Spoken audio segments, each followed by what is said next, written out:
Lagi ko lang nakikita to sa newsfeed, diploma o diskarte. So basta ako dumiskarte para magka-diploma. So dito naman sa NBA, championship or kontrata pagdating ng free agency. Common kasi nangyayari, yung iba mga star player nagpapababa ng kontrata para pumunta sa isang contender na team. So ito yung mga free agent pagdating ng off-season. Part 1 muna. Ito yung mga unrestricted free agent na kahit saan pumunta yung player, kahit tapatan yung kontrata nila ng current team, okay lang. Kung pagbabasihan kasi yung stats ngayon, ang biggest unrestricted free agent sa off-season ay si Pascal Siakam. Meron siyang average na 21.6 rebounds at 4 assists per game. Pwede siyang opera ng Pacers ng contract extension, pero hindi pa binibigay sa kanya. So technically, kontrata ang habol ni Siakam dahil meron na naman siyang championship. Ang Indiana Pacers pa meron $36 million na salary cap sa off-season. So malaki yun para makakuha pa sila ng dalawang player kasama na doon si Siakam. Pangalawa si Klay Thompson. Marami na rin kasi mga teams ang may interest sa kanya simula nung lumabas ang report na itetest niya ang free agency. Ibang-iba na si Klay Thompson kumpara dati. 17 points, 3 rebounds at 2 assists per game ngayong season na ang technicality pa doon ang hinahabol talaga niya yung ilang taong kontrata ang ibibigay sa kanya. Gusto rin kasi niya talaga ang magstay sa Golden State.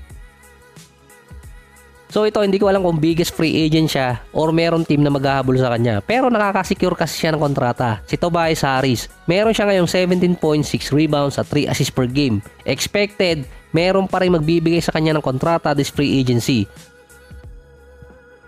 Ang susunod doon ay si DeMar DeRozan ng Bulls. Meron siya ngayong season na almost 23 points, 4 rebounds at 5 assists per game. Halos same game pa rin naman si DeMar mula sa mid-range. 34 going 35 years old na si DeMar DeRozan next year.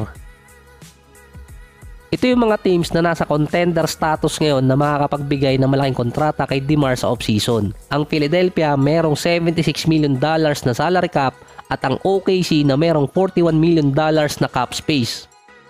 Sa OKC kasi, tanging si SGA lang ang merong max contract at meron pa kasi sila dong 2 to 3 years na window para makakuha ng isang veteran star player na mailagay sa lineup na hindi maapektuhan ng salary cap nila. So 2 taon pala yon dahil nga pala si Chet Holmgren at si Jalen Williams papasok na sa kanilang third contract next year.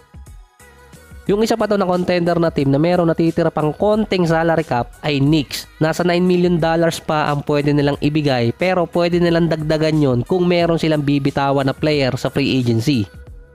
Based din kay DeMar, gusto talaga niya magstay din sa Bulls kung o-operan siya dahil ang Bulls ay meron pang natitirang $16 million na salary cap.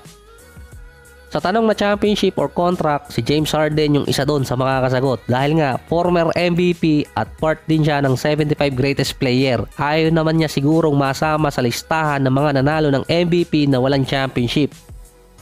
Pwede kasi siyang pumirma ng contract extension. Kaso nga lang short term ang may bibigay sa kanya ngayon ng Clippers. Pumirma na din si Kawhi ng contract last January.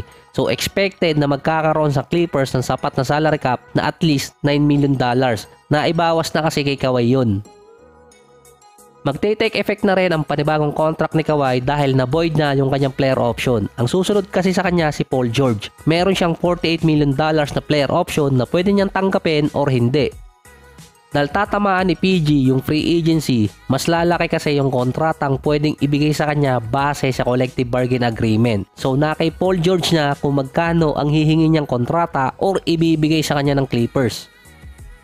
Base kay James Harden, gusto niyang pumirma ng long-term contract sa Clippers at doon mag-retire. Yun nga lang, nakabase na ngayon yun kay Paul George kung magkano ang ibibigay sa kanya. Nasa negative $29 million ang salary cap ng Clippers ngayon. So yan yung mga biggest unrestricted free agent. Hindi pa kasama dyan yung naka-player option at yung naka-restricted. So sa ngayon, sina James Harden, Klay Thompson, Pascal Siakam, DeMar DeRozan at itong si Tobias Harris.